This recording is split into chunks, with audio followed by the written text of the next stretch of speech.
What up？ 大家好，我是唢啦。大嘻哈时代，你在冲啥小？首先 Awe is not here today because he has a newborn baby boy and he's busy changing them diapers and wiping that ass. So, 大嘻哈时代。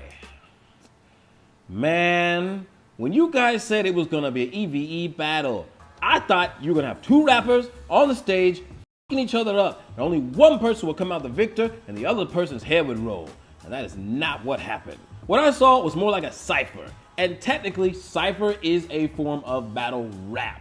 But I wanted to see heads roll. I wanted to see motherfuckers crying home to their mama. I wanted to see blood. But what you showed me was strawberries with lindu on top, man. What the fuck is that shit? But in spite of that, the episode was actually still pretty entertaining. But for this, 大嘻哈时代, you take home the MWP award. Now, in this episode, not only am I going to share my MVP, my top 3, but I also have issue with the judges. 因为我觉得有一个很屌的 rapper 应该不要被淘汰了。But before that, I need to remind you, 我们的嘻哈英文的课程7月4、5日 is going to drop.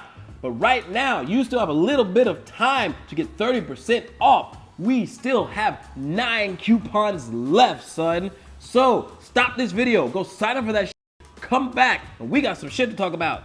Alright, so for this episode, it was actually pretty special because Ozzy not only performed and held it down, but he also was a guest judge. And it was really cool and interesting to hear his perspective, 因为他是在美国长大。所以他看东西只是有美国嘻哈的看法。And actually, I was thinking about doing an episode where I introduce my top 5 rappers from 大嘻哈时代 who 应该在美国可以很红。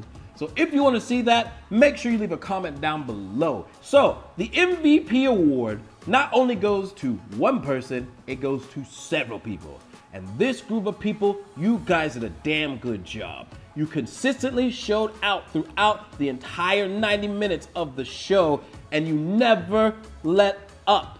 And this goes to the audience. The audience, man, even when some rappers were not doing well at all, they still held it down and kept shit hype. 他们的反应非常好. So shout out to you guys. Now, on to our top 3. For this, it doesn't go to one individual person because this was a battle. So I'm gonna list my top 3 favorite battles in this episode. So, number 3, Afu versus K.I. Now, this one was really interesting because you're Afu, his style is very in your face.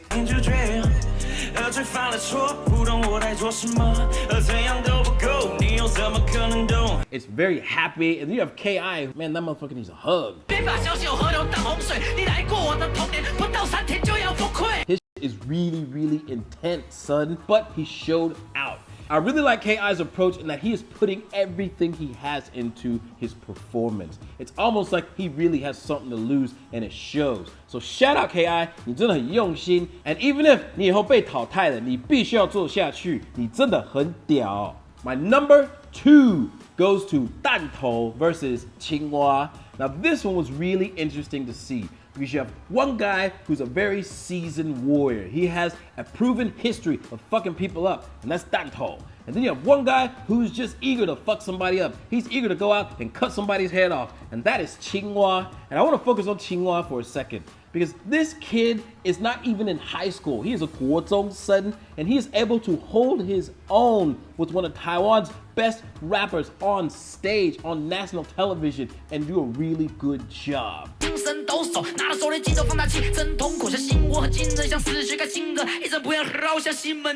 And Qinghua, 我要跟你讲一下, I know you got haters at school, they talking shit now, but look at it this way. You dissed your haters on national television, son. So don't let them haters keep you down, man. Even though 你被淘汰, 真的没关系. You're already trending number 1 on YouTube. Everybody knows who the fuck you are, son. And in a minute, everyone's gonna be fucking with Qinghua. Everyone's gonna be bouncing around just like you were on stage. 加油, motherfucker. Now, to Danto. Danto almost lost this shit at the beginning, dude. I got a key, I got a key, I got a key.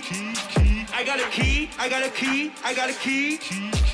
I was like, oh shit, 你好像忘记青蛙有威胁哦 because at the beginning he started out with a drill track and it was just 副歌 and it was like okay motherfucker you better get to it dude but then this is where Tanto shows that he is a seasoned professional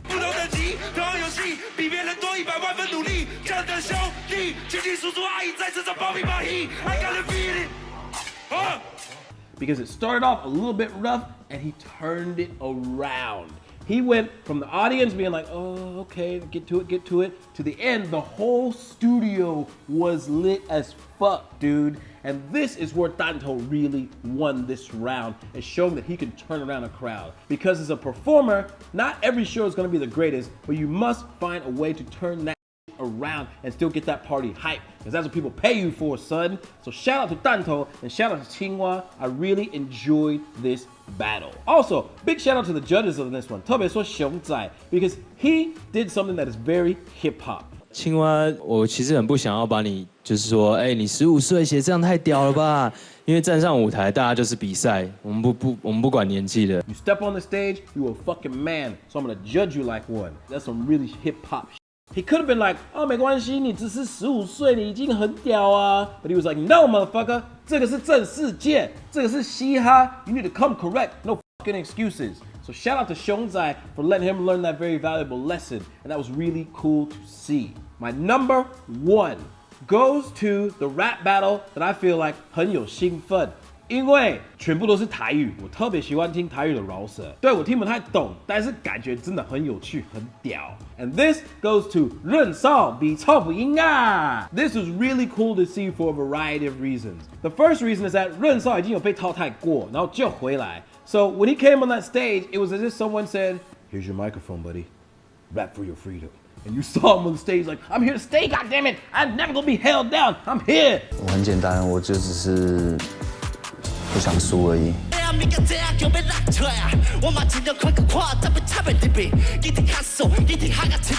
But it was really cool to see because it was literally EP3. It wasn't EVE. It was one person versus a group, dude. That's a fucking badass fight right there. And he held it down. Not only that, but the respect that they both had for each other was almost like samurai or bushido. 跟润少讲个话好了，润少，希望你也当铁冠军。对 OK， 超不给那，谢谢你们。超不给那挺力，耶。OK， 谢谢。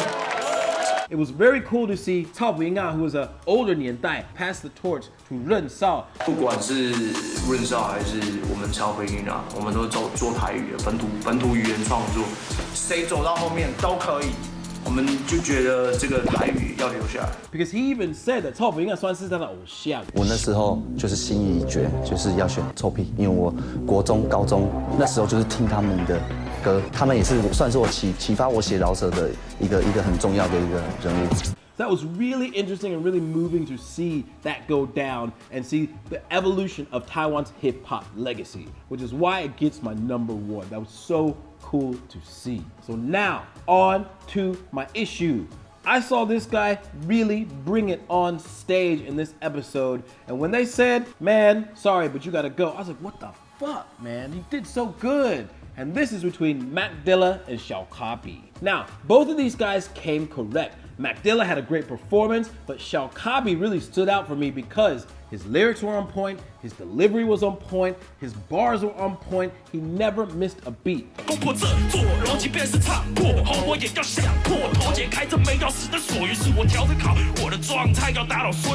I really thought Xiao Kabi was the standout in this battle. However, they made their decision, but maybe in the next couple episodes we'll see Xiao Kabi come back. But I'm curious to know what you guys thought. Should Xiao Kabi 被淘汰了吗? Or do you think Mac Dilla earned his spot?